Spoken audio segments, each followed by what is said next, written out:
Good afternoon. We'll go ahead and get started. So we will start today by finishing up the microbial interactions presentation, and then we'll move on to viruses.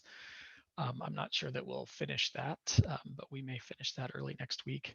I did want to remind you guys of two things. One is I need to get an email from you, and you need to receive a confirmation from me back to tell me what your 3 topic suggestions are for your term papers. So I need that by the end of, I think we said by Monday.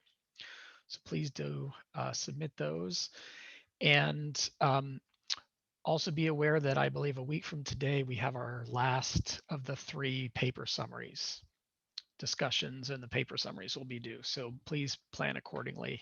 You may want to work on that this weekend. All right. Question? All right. Okay. So we left off talking about, oh man, is this still causing a problem? Oh, I'm still having trouble sharing this one for some reason.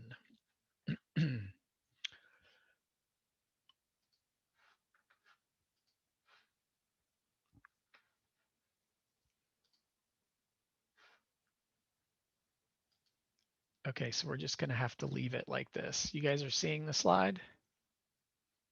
Yes? Okay. Yes. All right. So we talked about, we left off kind of right here, where you can have a synergistic positive interaction, but they're not necessarily, they're not obligate synergists. They don't have to be together, but they benefit from being near one another. Okay. All right. And an example of that is shown here. So this is a syntrophic interaction discovered actually off the coast of California by a researcher. She's currently at Caltech, but at that point she was at UC, one of the UC campuses. And what she discovered was that there was an association of methanogens, which are shown in red, and sulfate reducing bacteria that we've encountered before, shown in green. And when you have this association, these organisms actually do things that they don't normally do in together or in isolation.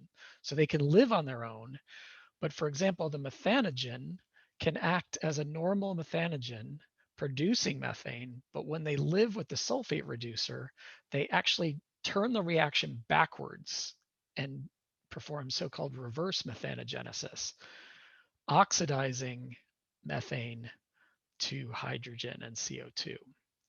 So that's an example of one of these very fascinating microbial syntrophic interactions. But it is not obligatory. You can take the green guys and grow them on their own, and the red ones as well.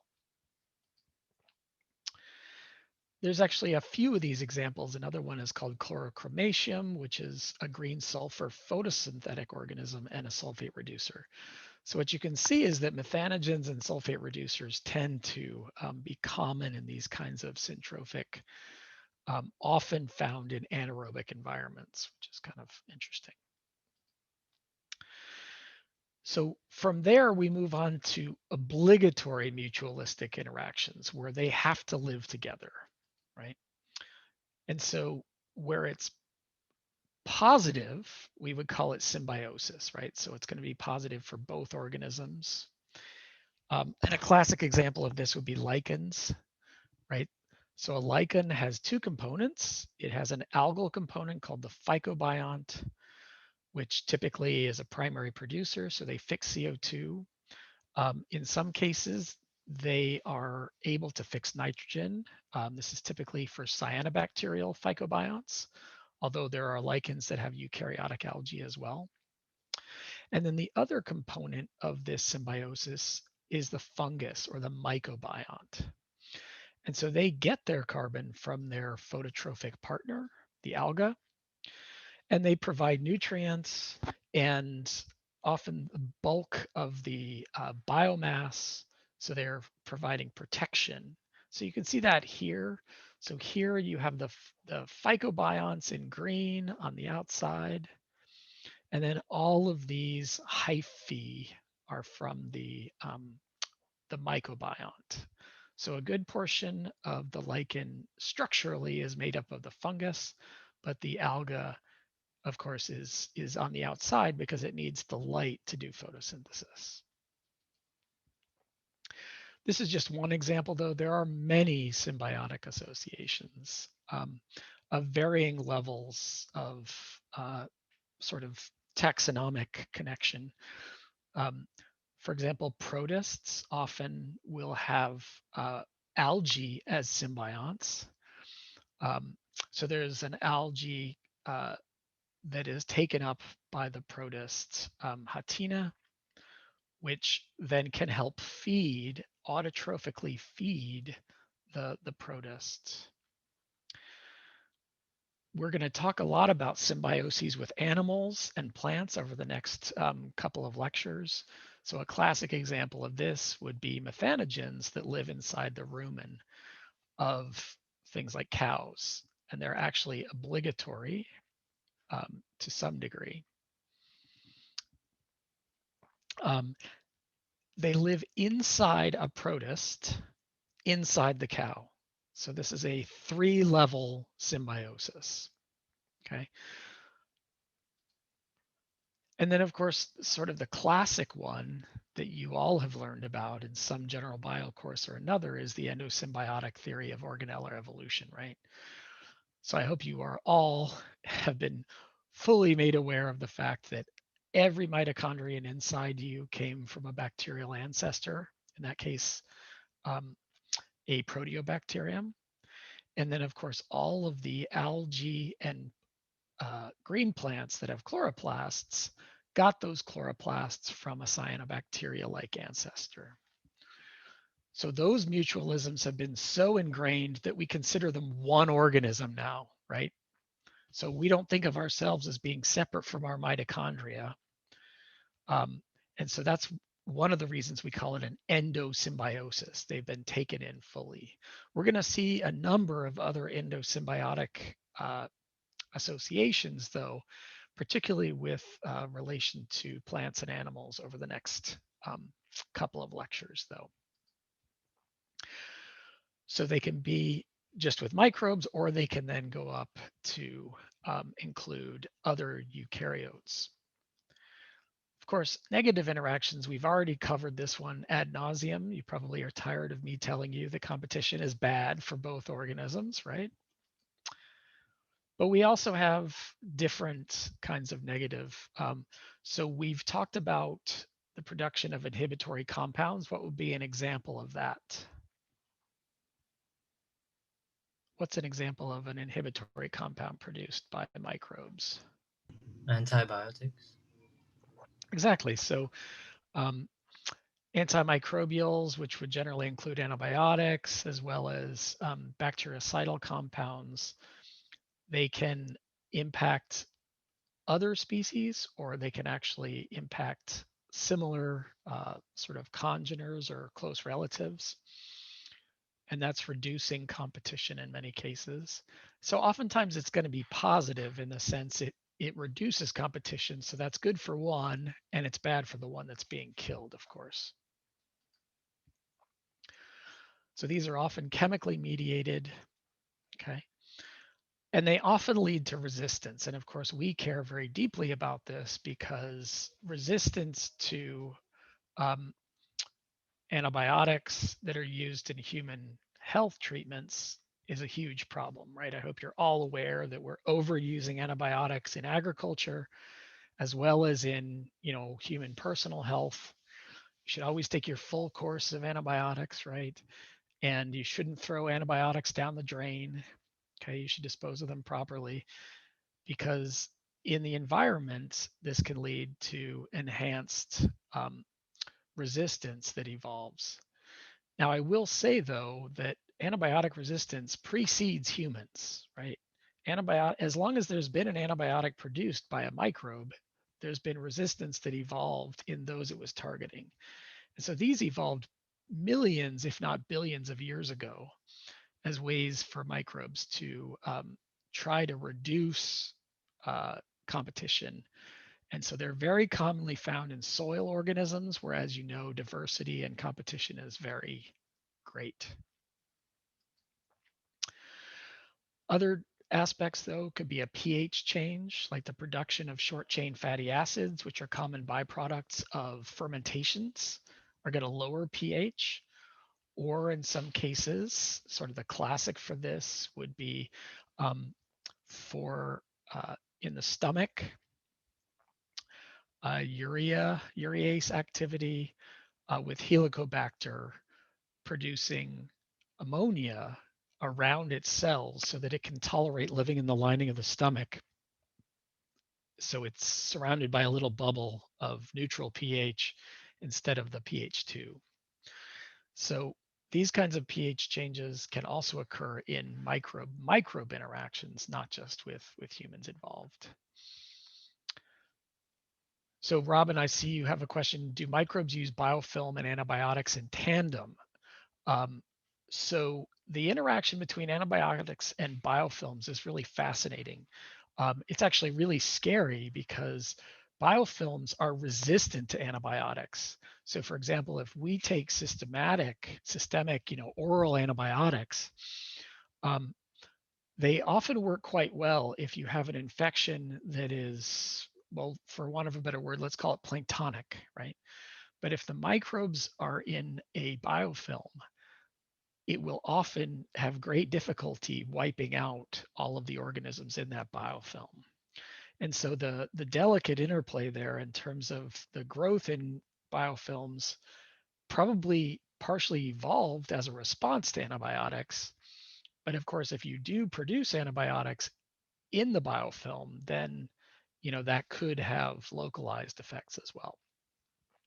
So that's really kind of an interesting thing. But so for example, if you have an indwelling device like an artificial hip, if a biofilm forms on that, they almost always have to take that out. And the reason is that, hooking them up to an IV, hooking that patient up to an IV or giving them a course of oral antibiotics often does not work. And so biofilms can be really challenging, medically speaking. We also have parasitism, right? And so I think today's lecture is finishing up talking about microbe interactions, but of course we know that many microbes serve as parasites on us or other. I think you are well aware of that. We're all well aware of that right now. But they also infect each other. Okay, so there are viruses that infect bacteria, for example, like bacteriophage. And we're going to talk about that in a few minutes when we get to the virus lecture. Now, it's interesting. Many parasites seem to have undergone what's called retrograde evolution, where they may have once been a free-living microbe, but once they evolved to become parasitic, whether that's on a microbe or a parasite on a plant or an animal, they often come to rely on their hosts. And we often find them to have smaller genomes. Why do you think they might have smaller genomes as a parasite?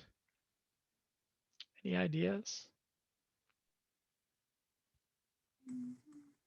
Because they use the host's genome or they use the host and get the needs from them, so they don't have to use whatever they need, the proteins or from their own. Right.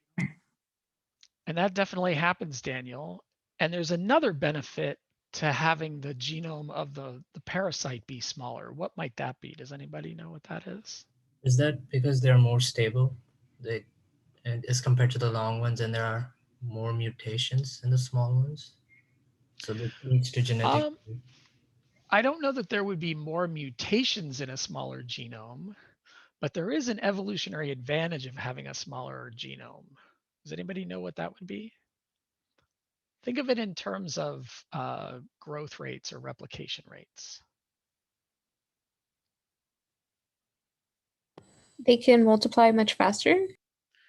Exactly. So the more genes you have, the longer it takes you to go through your replication phase.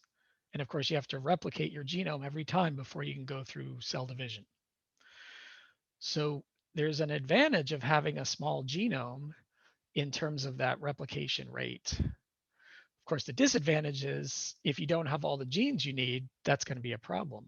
But in this case, like Daniel pointed out, we're using our host to satisfy those needs. And so it's very common. And so, for example, Mycoplasma, which is one of the smallest genomes, it's about a half a megabase, 500,000 bases, right? Which is actually on the order of some viral genomes. So it's really small, and it's 5 times smaller than sort of your standard run-of-the-mill E. coli genome.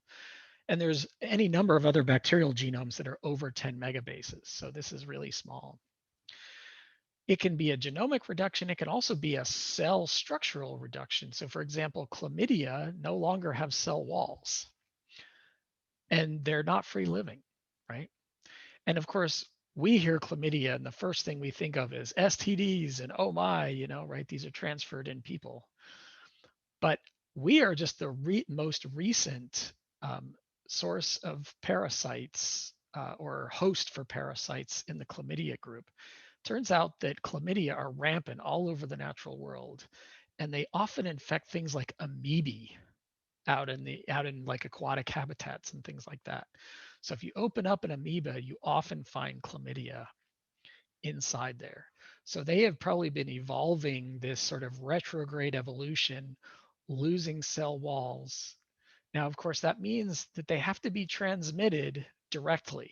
They can't spend time out in the natural world for very long, otherwise they would die because they don't have that cell wall to protect them. And so, as I've already said, right, so many of them are going to be parasites on other microbes, and viruses are kind of the classic for this. And we would call them endoparasites because they go inside their host cell. And we're going to touch on that in much more detail in a few minutes. All right, so how do we distinguish parasites from predators? This is pretty straightforward when we're dealing with large things, right? So if we get a virus, you wouldn't call that a predator for us, right? COVID is not a predator, it's a parasite, right? But if you have a virus or a bacterium that infects a single-celled organism, the lines between parasitism and predation can be blurry. And so a classic example of this is a group of proteobacteria called the Delavibrio. The B is silent. And it's Delavibrio as well as Delavibrio-like organisms. And what these guys do is they enter other bacterial species. I'm going to show you a picture on the next minute. So they enter, and we'll see what that looks like. There's also what you would call a facultated predator. Remember the myxobacteria we talked about? What did we talk about for myxobacteria in terms of their structures that they form? Do you guys remember?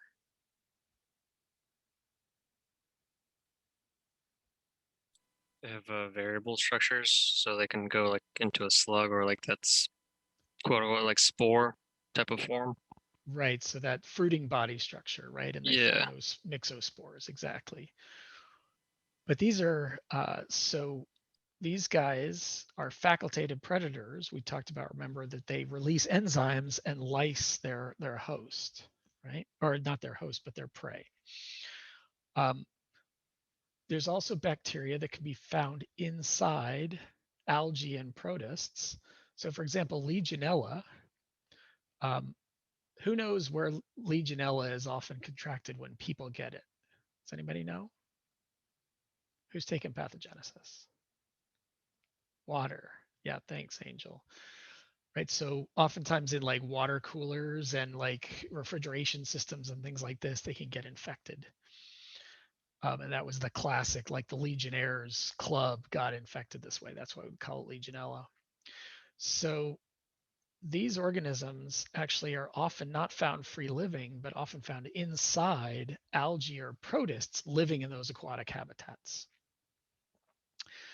There's also fungi called chytrids. This is an entire clade of fungi, most of whom are parasites that attack algae in aquatic habitats. Then there's a really cool example of fungi that can actually kill nematode worms. So they form these like loop-like lassos. And when a worm happens to wriggle through where the fungal, the hyphae is looped up, then it constricts, trapping the nematode.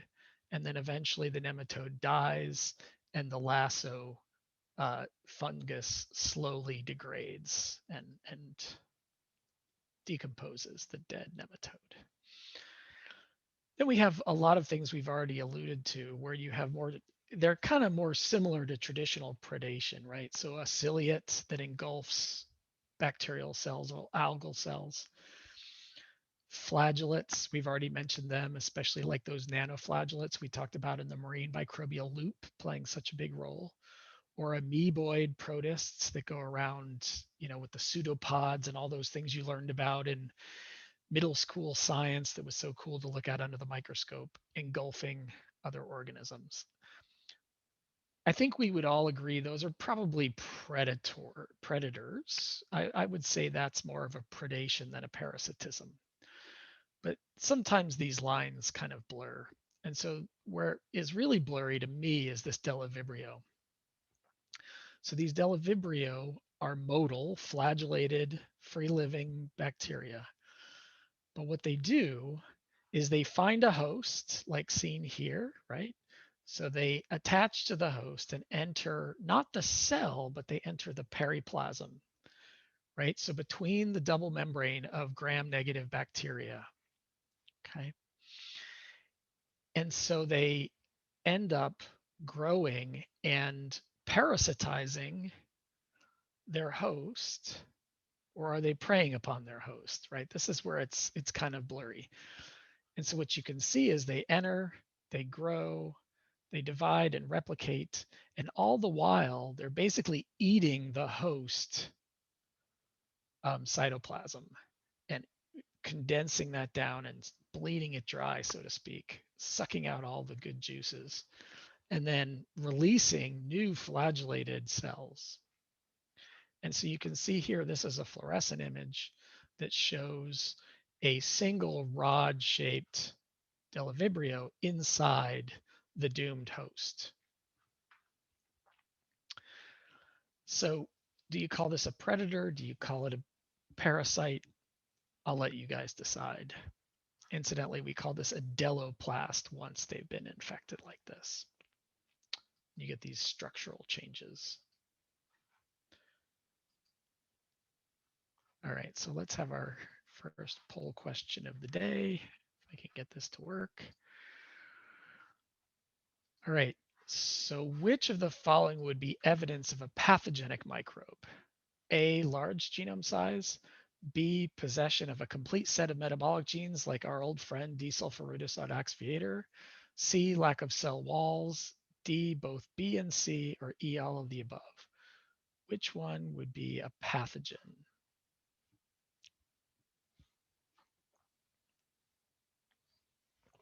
Most likely.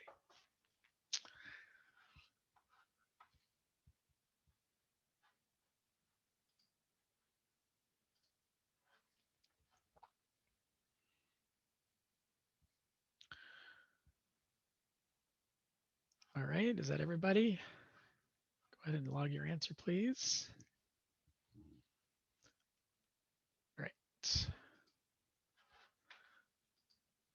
So most people put D, but there are quite a few C's. So let's take a look at that. All right. So A, large genome size. 4 of you put that. Why is large genome size not what we would expect?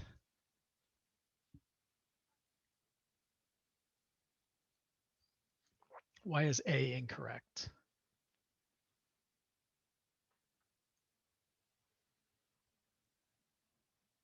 Longer replication times, says Johan. Yeah, so, right, so we learned a few minutes ago, we said that you want to have a streamlined genome, smaller genome, that allows you to replicate rapidly.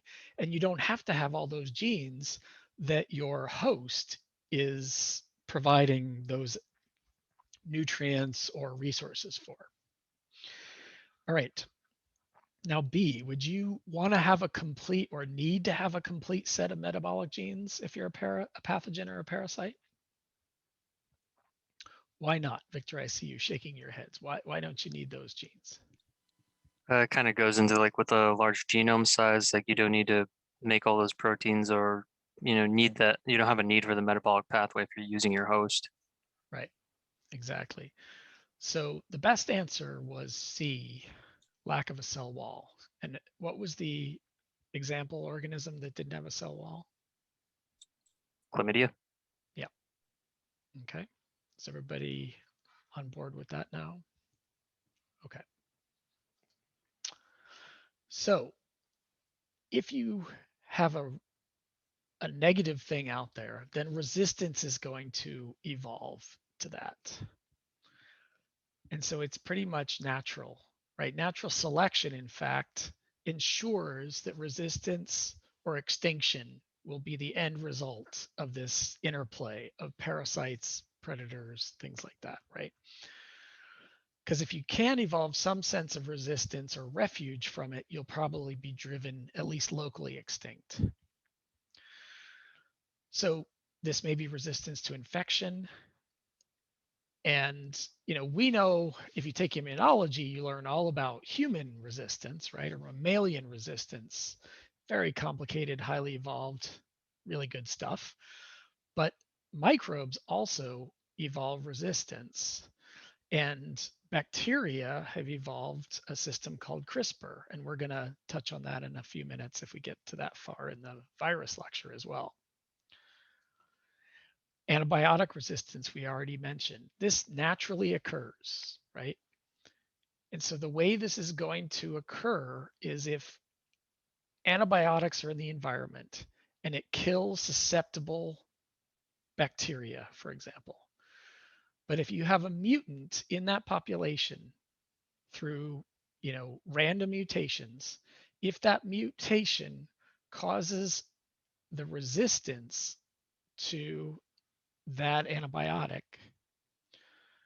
to be, if it's no longer effective, then guess what? Because of the antibiotic, the only organisms that will live are the ones that have this. So the reality is we have, with antibiotics, it's almost like the perfect situation to evolve through natural selection, right? You're killing off everything that is susceptible, and only those that resist will survive. And so that's why antibiotic resistance is such a huge problem and so prevalent. And thank you, Janine. I saw your message about Jenny, so hopefully we can get her back in. Biofilms, as was already raised in Robin's question, right? So biofilms end up causing resistance, not just to antibiotics, but lots of things, right? So if you're living in a biofilm, you're often protected from any number, whether it's predation or parasites, they have a harder time getting into biofilms. Viral infection is modified in a biofilm, so all sorts of things. Spore formation, we talked about spores as being an important thing for allowing organisms to survive in the environment, right? And what was the basis of that? Why are spores helpful in the environment? What do spores allow, like a gram-positive bacterium, to do out in the environment?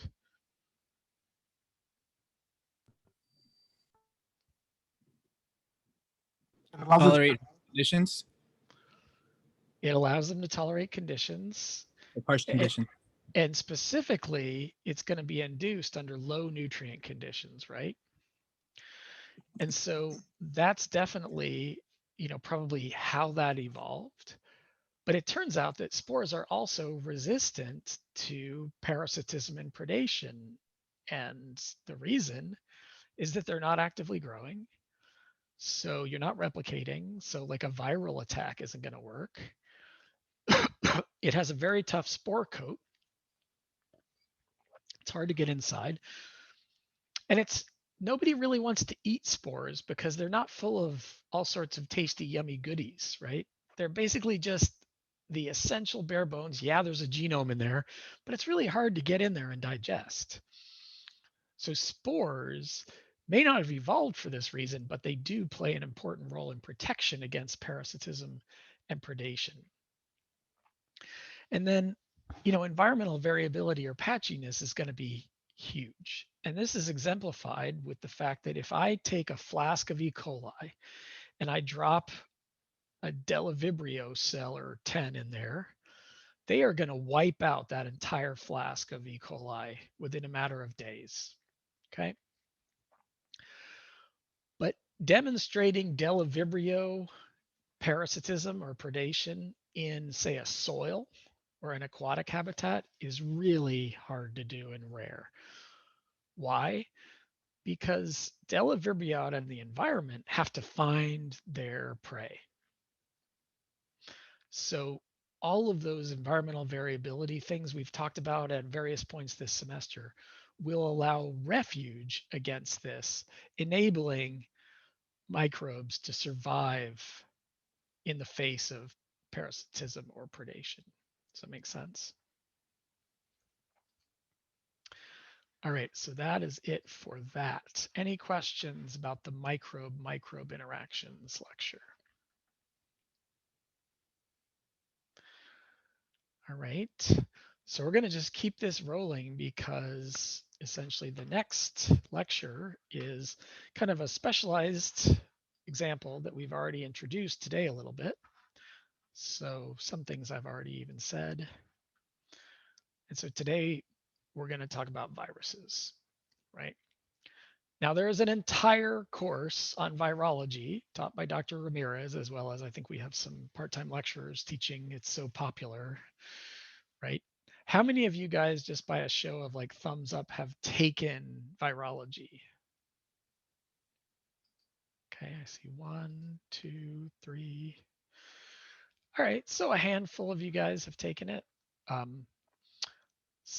Or maybe you're taking it right now, and it's a great class. So I'm touching on it for one day. So bear with me, right? This is my sort of very rapid, ecologically focused take on viruses.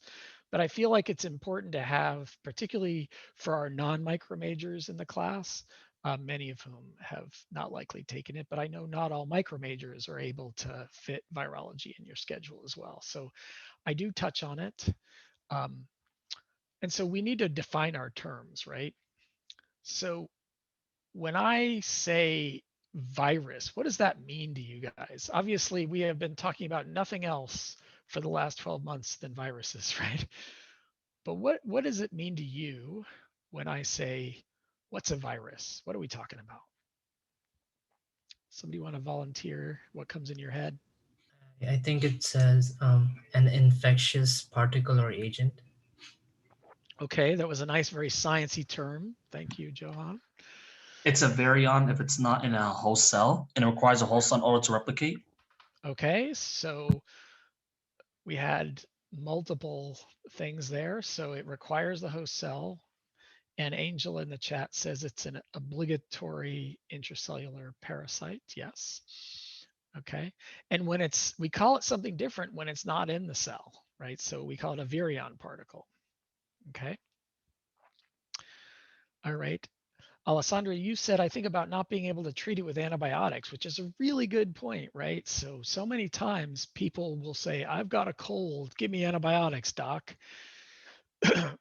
But the reason that antibiotics don't work on viruses is they're not cells, right? So most antibiotics work by targeting some element of the cell. And so, if you're looking at cell synthesis and you're blocking cell synthesis, that'll work on a bacterial cell, but it's not going to work on the virus because the cell synthesis that goes on is in the host. Good point, right? And so small, you know, we heard that, you guys shared that, replicating inside the cell. Incidentally, there's all sorts of fascinating morphologies that you can see, but they're small. So what kind of microscopy do we need to use for these? What's this an example of that I'm showing? An electron microscope? Exactly. So you have to use an electron microscope. Usually a TEM image like this is best. Transmission electron microscopy. Now, a phage is a virus that infects bacteria. Now, we came up with this term phage or bacteriophage before we knew about archaea. Technically speaking, you wouldn't call something that infects an archaeal cell a phage, but some people just sort of lump them in together. Pretty much everything on this planet that has a cell also has at least one virus, if not many viruses that infects it. We may not have discovered it yet, and we'll talk a bit about that later today, but the reality is if there's a cell, there's a virus out there that has evolved in some context to be able to exploit that, which makes a lot of sense, right? Because if you have a huge diversity of cells, then viruses can adapt, and a huge diversity of them can then have different hosts, which in a sense allows the viruses to not compete with one another for hosts, right? And we said in general, competition is bad. So if you took virology, you go through all of this kind of stuff, and it is very, and I'm not an expert in viruses, so I'm just not even going to bother to go down that road. So we're going to just talk about the basics. And no, on the final, I'm not going to ask you detailed questions about draw me a picture of every little detail of a virus. I'm going to ask you questions about viruses in the environment or their ecology on the final. But of course, this is a virus lecture, so we do have to at least acknowledge the basics of virology, kind of 101, right? And so we have to acknowledge that there are both DNA and RNA viruses. Now, if you remember, we've talked about RNA viruses in the context of what enzyme earlier this semester? Who remembers?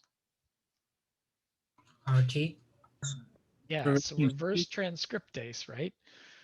Because reverse transcriptase converts RNA to DNA, right? And so that evolved in RNA viruses as a way to essentially integrate themselves into DNA hosts. But the diversity in the nucleic acids is really remarkable, right? There's single-stranded, there's double-stranded, there's circular, there's linear, mixed, like, so they can have different combinations of these things, which is really pretty amazing. So the diversity of viruses is really as great or maybe even a little bit greater than of hosts, right? Now, you've got to surround, of course, nucleic acids are the key to evolution, right? So you got to surround this with something to protect it. And so that's what's called the capsid, which is a proteinaceous coat, which may or may not have lipids in it, which is going to cover the DNA and enclose it to protect it. And then in some viruses on the outside of the capsid, you have another layer, which is called the envelope. Okay, and that's shown here. Okay, so this would provide an additional layer where it can serve a protective role, but it's also a way of the virus hiding itself from things like immune responses, right?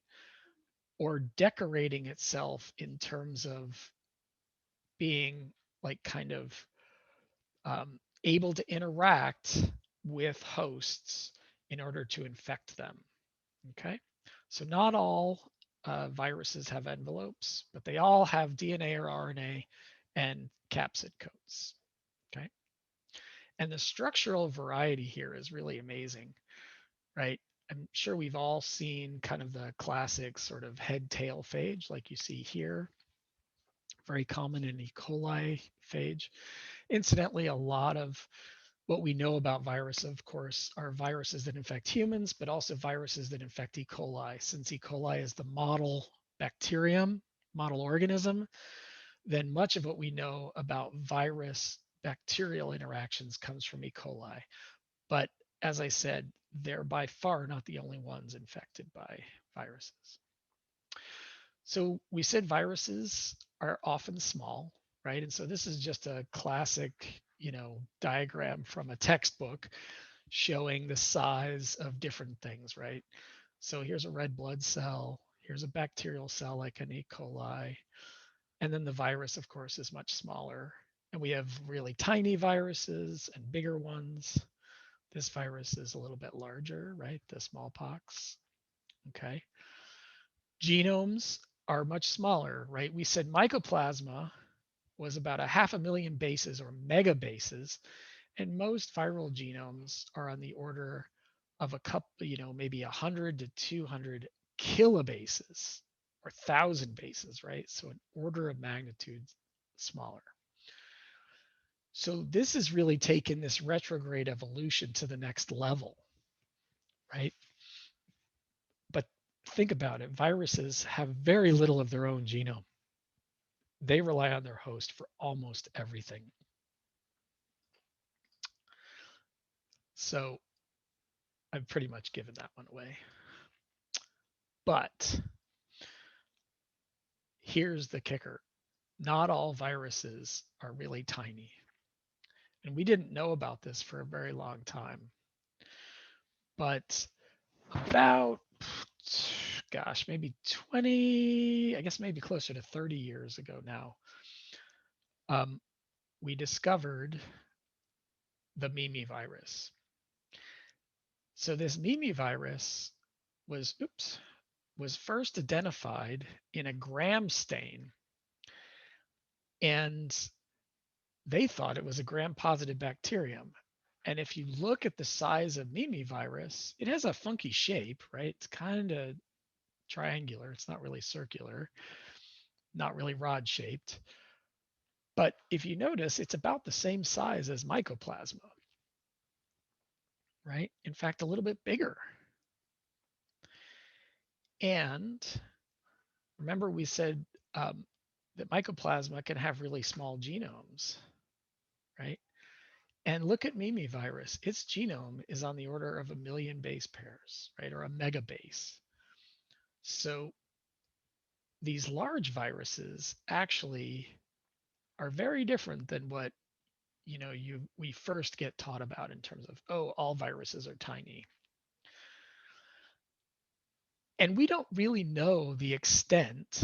Now that we know about Mimi virus, there's active areas of research going on trying to figure out how many large viruses there are out there. And that's, partly because now we know it exists. And it's partly the reason we never knew about them before is that we often use filtration as a way to get rid of big stuff so that we can focus on the viral fraction. So viruses, let's think about their ecology and their evolution, right?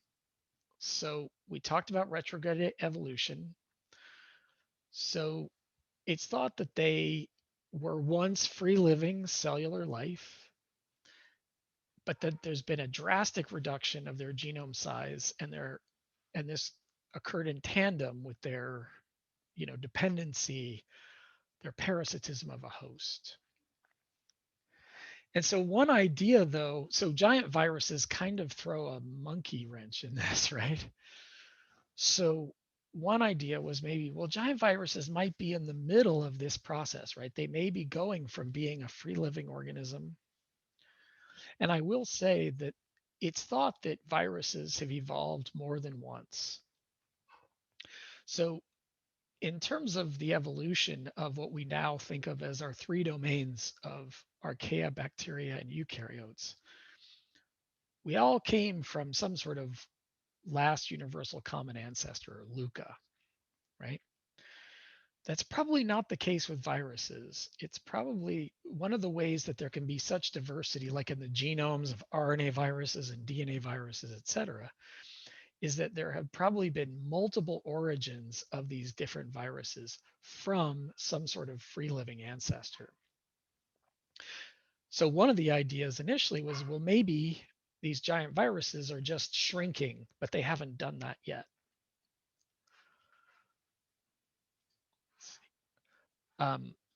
But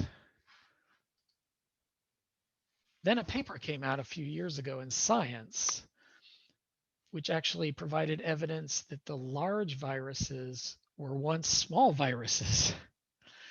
And then they've gotten bigger again through the transfer of genes from eukaryotes. So suffice to say, the origins of viruses are very fascinating, mysterious, and very poorly understood in many cases. So the jury is still out on this retrograde evolution aspect, but it is likely that some level of retrograde evolution has contributed to the formation of at least some, if not all, groups of viruses out there.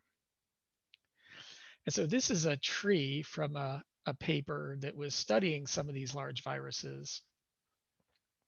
And what you can see is that there's like a classification of different clades and different groups now of viruses that are in these so-called giant virus categories. So some of them are closely related. And so, for example, Mimi viruses were discovered essentially to infect amoebae out in the environment, just like chlamydia.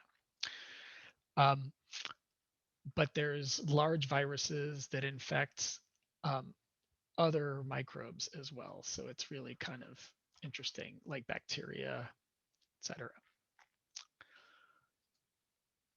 All right. Any questions about sort of retrograde evolution or genome reduction type stuff? Professor, I have a quick question. Yeah.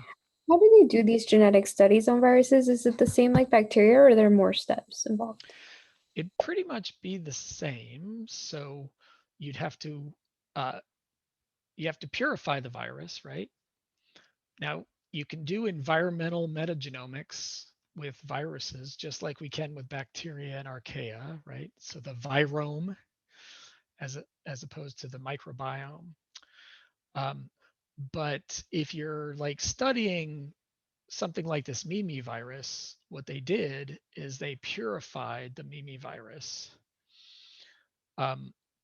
And that may require growing, it usually requires growing it on a host. And I'm going to show you at the end of today's lecture, or maybe at the beginning of next time, how one kind of way we do that.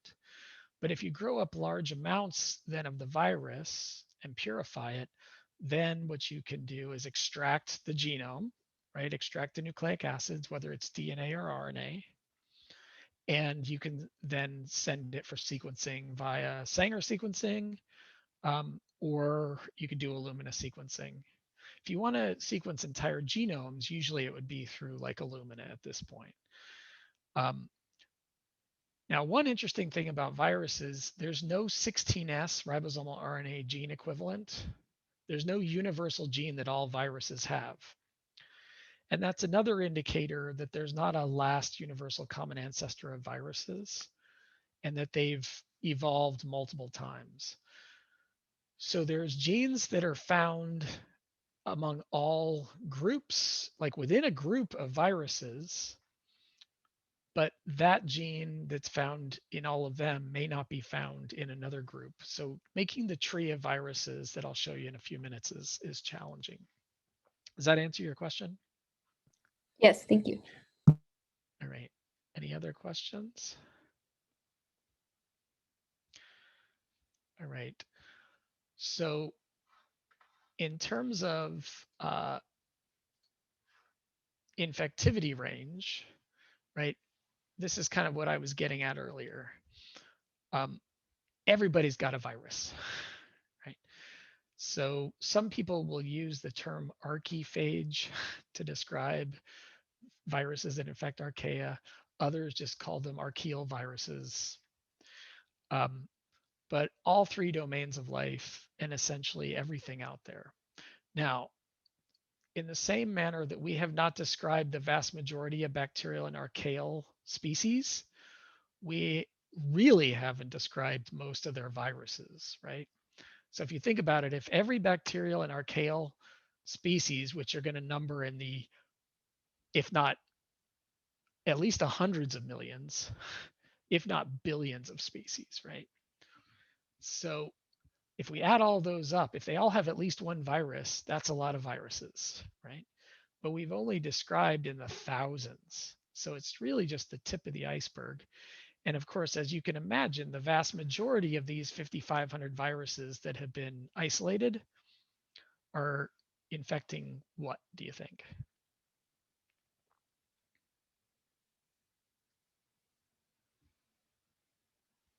Most of the viruses that we've studied thus far infect what kind of organism,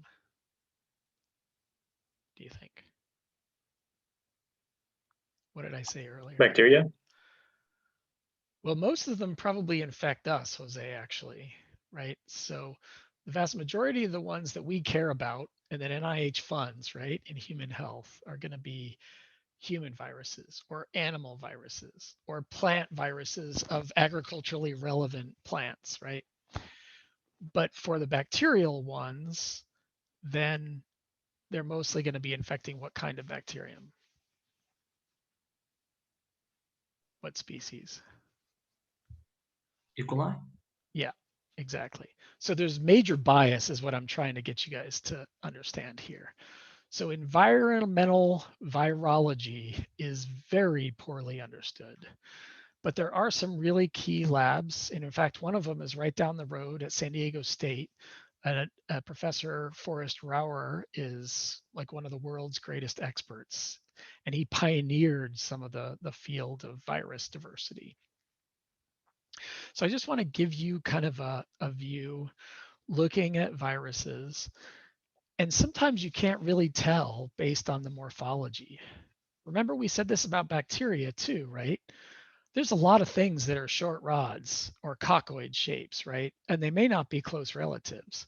Well, that's true the case here too, right? So these head-tail phages are very common in E. coli. We call them coliphage, right? Like phage lambda, phage T4.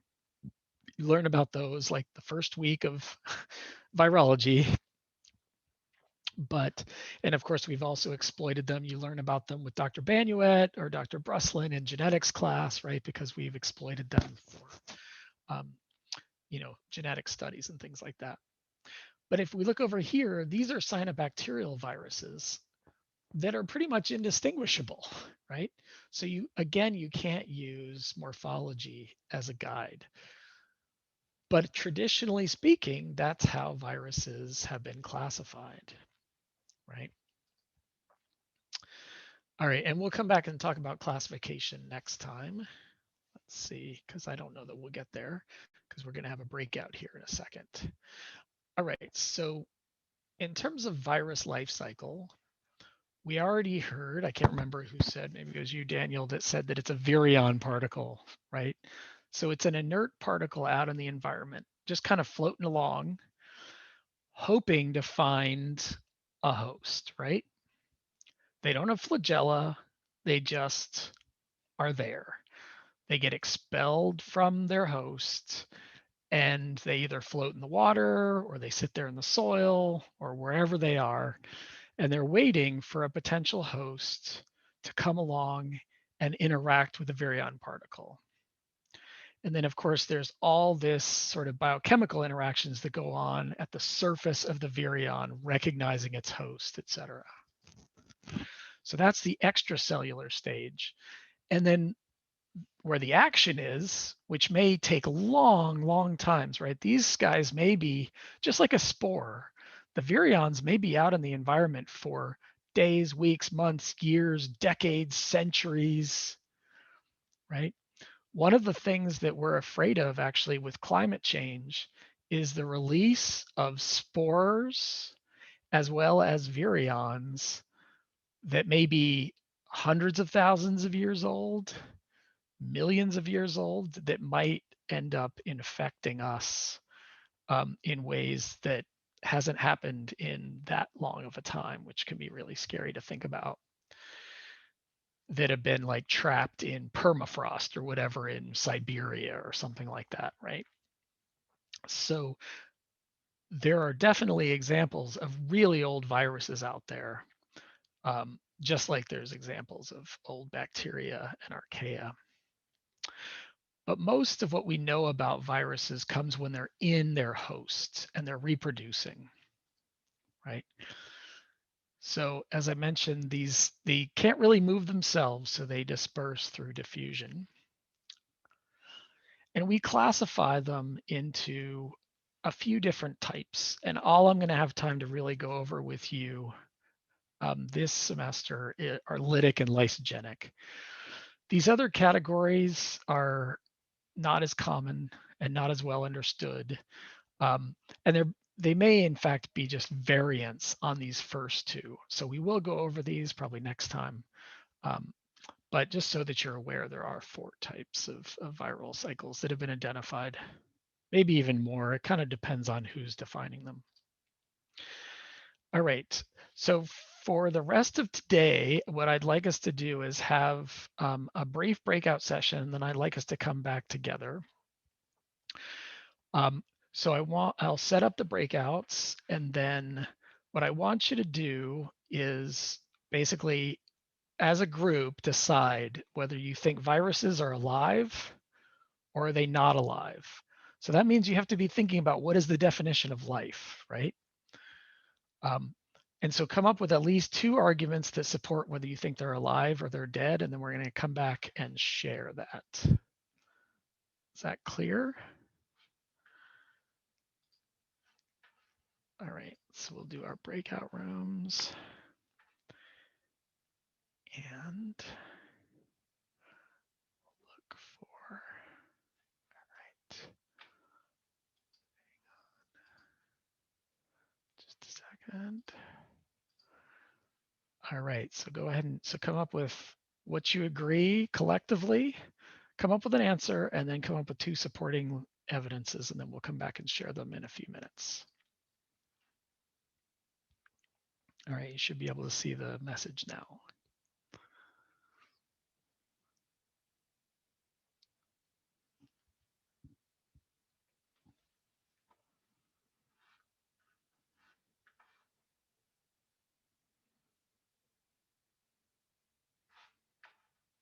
All right, so does somebody want to share what their group talked about? Maybe somebody who doesn't normally speak up. I know we often get the same nice people that volunteer, but maybe somebody that doesn't speak up as much. You want to share just something that was discussed in your group and what your group decided. Are they alive or not? We said that they're not alive because they don't grow, replicate, or metabolize. Okay, so they don't grow, replicate, or metabolize, at least Or not like on their by own. themselves. Yeah, right? yeah, by themselves. Yeah. Okay, all right. Thank you for sharing, Rika. Was there another group that, well, let me ask this. Did anybody come to the opposite conclusion that they are alive?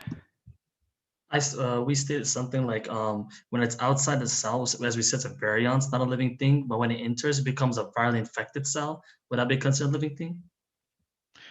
You tell me, Hamza. That's right. Oh yeah. That's why we're debating this, right? It's, you know, I think it's a matter of interpretation. So you guys made the distinction between when you're inside the cell and when you're outside the cell. Yeah. Which is a little bit tricky, right? Because that's kind of like saying I'm, you know, if you applied the same thing, maybe you'd say like Legionella, like we were talking about earlier, right? Legionella is a pathogen. Would we say it's alive or not inside the cell or outside the cell? We'd probably have the same definition for both life stages.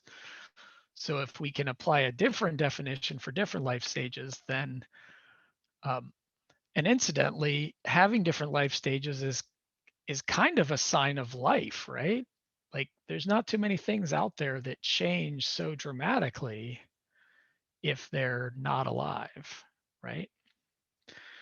But yeah, it's an interesting distinction to make. So let me ask you this, Hamza, or maybe somebody else that was in that room. Why was it said that inside the cell they're alive?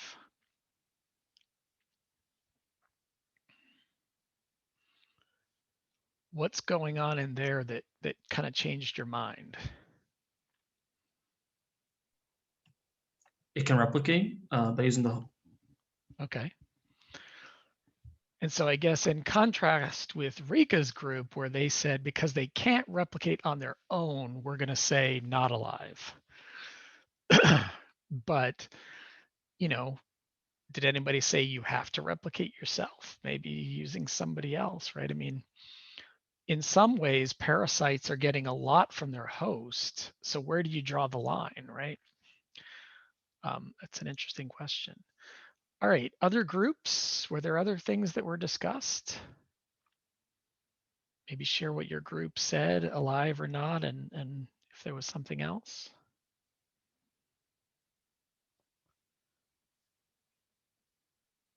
Or does everybody totally agree with Rika's group?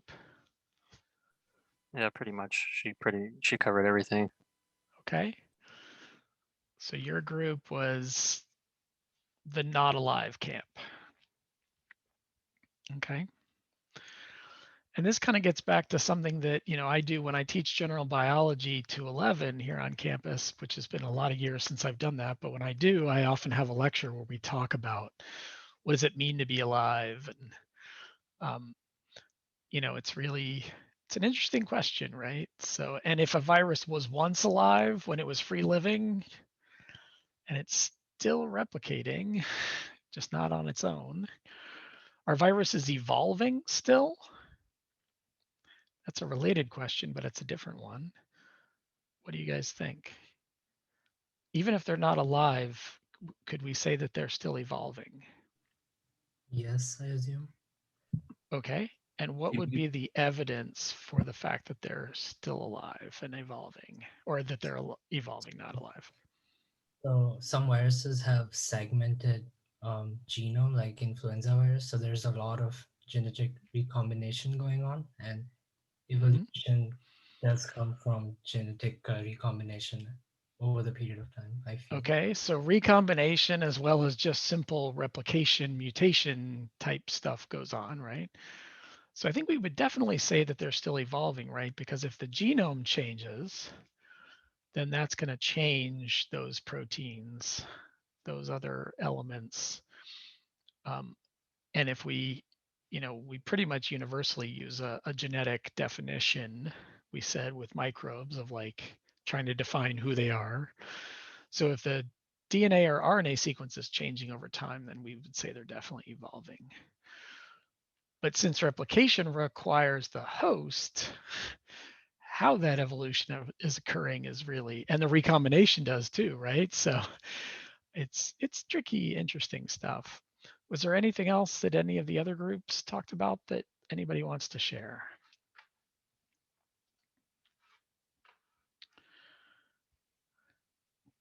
All right, we have just a few minutes, but since we are kind of behind, I'll just share the lytic life cycle.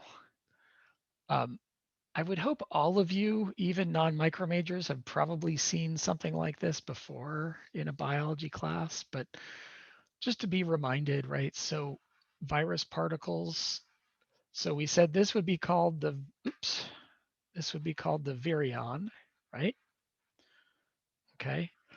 And so the virion particle, sorry, my mouse is not working for me right now for some reason.